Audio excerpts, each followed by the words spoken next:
আসসালামু আলাইকুম। আজকে আমি দেখাবো আপনাদেরকে ডিএসএলআর ক্যামেরার সাথে যে ম্যানুয়াল একটা ডিস্ক দেয়, এই ডিস্কের কাজটা কি, এই কাজটা কিভাবে করে আমরা অনেকেই জানি না। তো যারা জানেন না তাদের জন্য আমার এই টিউটোরিয়ালটা। তো ঠিক আছে, আমরা তাহলে এখন কাজে ফিরে যাই। প্রথমে মাই কম্পিউটারে আমি ডিস্কটা ঢুকাইছি। এই যে ডিস্কের আমার লোগোটা এখানে দেখাচ্ছে। আমি এখানে ডাবল ক্লিক করলাম। ডাবল ক্লিক করার পর এখানে গেলাম, ইউনাইটেড স্টেট এটাই থাকবে। নেক্সট, পরবর্তীতে আমরা গেলাম, আমরা ভাষাটা ইংলিশ করে দিলাম। সেট আপ হচ্ছে।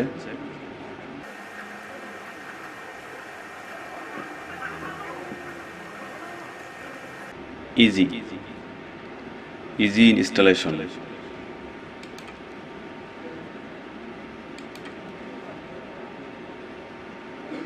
এখানে যে কয়টা আছে আমরা সবগুলাই দেব। Yes yes. আস্তে আস্তে সবগুলো সেট আপ হচ্ছে।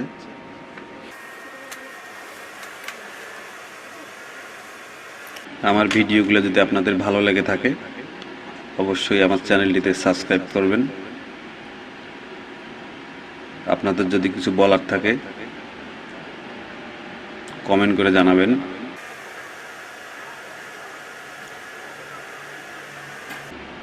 এটা আমার দ্বিতীয় টিউটোরিয়াল।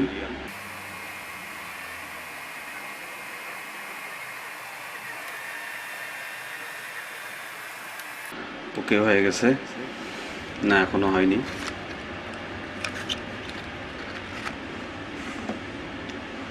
পরবর্তীতে নো করে দিলাম। ফিনিশ। ডিজিটাল ফটো প্রফেশনাল, আমরা এটা ওপেন করব। ওপেন হয়ে গেছে। পিসিতে যাব আমরা।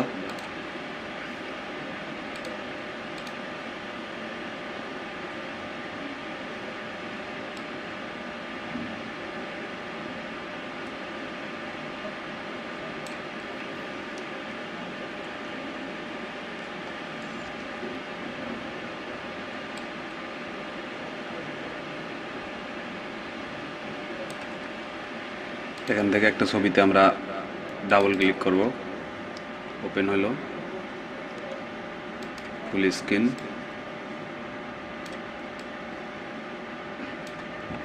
এখান থেকে আমরা ছবির কাজ করতে পারবো।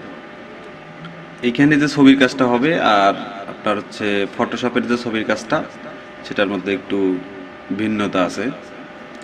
এটার মধ্যে ছবির কাজ আপনি ব্রাইটনেস যদি কমাই দেন বা যদি আপনি বাড়াই দেন, তো সেক্ষেত্রে আপনার ক্যামেরার মতো কাজ করবে। আপনি ক্যামেরার মধ্যে যখন ছবি তোলেন, ছবি তোলার মধ্যে তখন আপনার আইএসও দেখায়।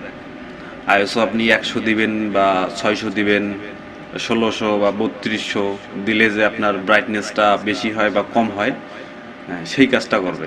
আপনি একটা ছবি তুলতে গেলে যদি আপনার আইএসওটা কম হয় তাহলে ছবিটা একটু কালো হবে, কিন্তু ছবিটা কালো হইলেও আপনি ফটোশপে যদি আপনি ওই ছবিটা ব্রাইটনেসটা বাড়াই দেন তো আপনার সেইভাবে ভালো হবে না। কিন্তু আপনি এখানে যদি আইএসও আপনার কম দিয়ে যদি ছবি তোলেন, যদি একটা অন্ধকার ছবি আপনি এখানে বাড়াই দিলে কোনো সমস্যা হবে না, কারণ আপনার এটা হচ্ছে আইএসওর মতো কাজ করবে। আইএসওর মতো কাজ করবে এটা, কিন্তু ফটোশপে এটা হবে না। ফটোশপে আপনি ব্রাইটনেস করতে গেলে একটু অন্যভাবে একটু হবে।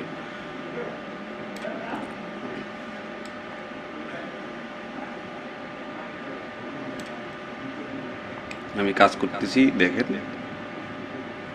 তাহলে বুঝতে পারবেন।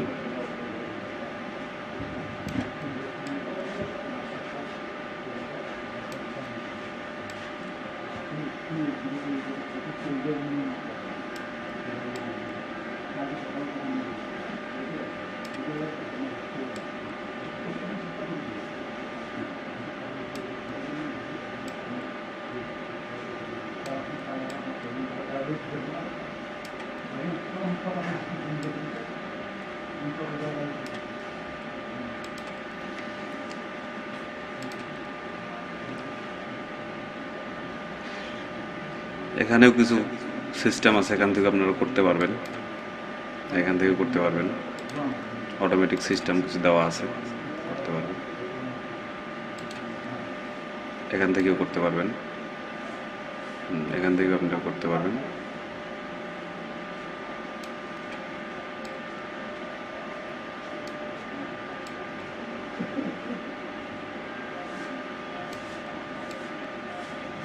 এখান থেকেও আপনারা করতে পারবেন।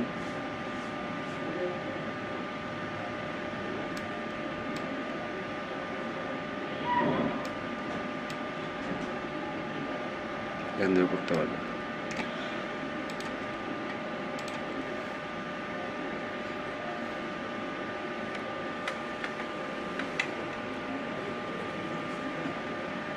এখান থেকে যদি আপনার মন চায় যে আমি এখান থেকে ফটোশপে যাব, ফটোশপে এখানে কিছু কালারের কাজ করব, বাকি কাজটা ফটোশপে করব, তো আপনি সেক্ষেত্রে আপনাকে এখানে যাইতে হবে। এখানে যাই ট্রান্সফার টু ফটোশপ। আগে আপনাকে ফটোশপটা ওপেন করে নিতে হবে। আমি ওপেন করে নিলাম। তারপরে এখানে যাব, টুলসে যাব, ট্রান্সফার টু ফটোশপ। এখান থেকে ছবিটা সরাসরি এই যে কালার আছে এই কালার অনুযায়ী আপনার ফটোশপে যাবে।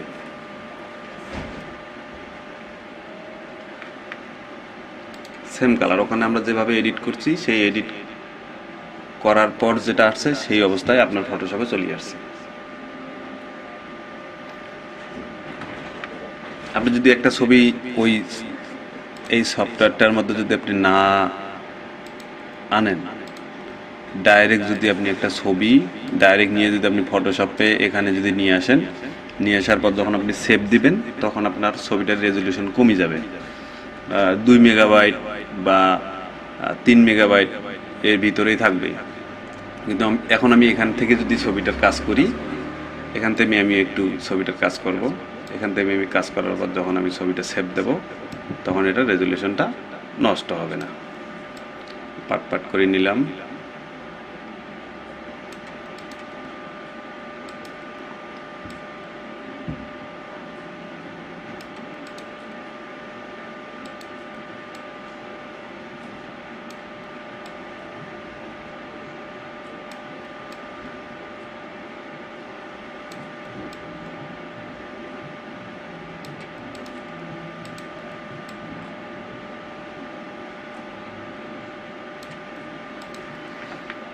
এখন আমি ছবিটা সেভ দেব।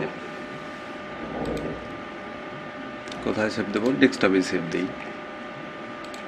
সেভ দেওয়ার সময় জেপিজি করে নেব। সেভ দিলাম।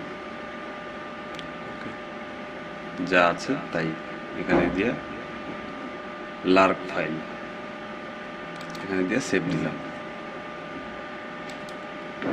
এখন আমি ছবিটা প্রপার্টিজ করব, দেখব কত মেগাবাইট। এটা আসছে 9.50। আর আপনি যখন ডাইরেক্ট ফটোশপে নেবেন তখন ছবিটা এত মেগাবাইট হবে না। ঠিক আছে, আমার টিউটোরিয়াল আজকে এটাই। পরবর্তীতে আরও টিউটোরিয়াল তৈরি করব। তো যদি ভালো লাগে থাকে তো আমার চ্যানেলটা অবশ্যই সাবস্ক্রাইব করবেন।